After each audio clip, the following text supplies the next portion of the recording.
మిథున రాశి. ఈ రాశి వారికి నూతన అవకాశాలు వస్తాయి, ప్రయత్నాలు ఫలిస్తాయి. మీరు చేయవలసినటువంటి పనుల్లోపట వేగం పెరుగుతుంది. రావలసినటువంటి ధనం కొంత మొత్తం చేతికి వస్తుంది. మిత్రుల ద్వారా శుభవార్తను వింటారు. మీ పనుల్లోపట ఈరోజు మీకు మంచి ఆనందం కలుగుతుంది. నూతన ప్రయత్నాలు ఫలిస్తాయి, ప్రారంభించండి.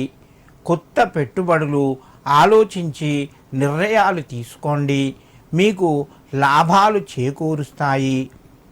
మిథున రాశి వారు ఈరోజు ఒక దీపాన్ని వెలిగించి మీ ఇంటి దేవతకు సమర్పించి పనులు ప్రారంభించండి. మరింత శుభయోగం కలుగుతూ ఉంటుంది.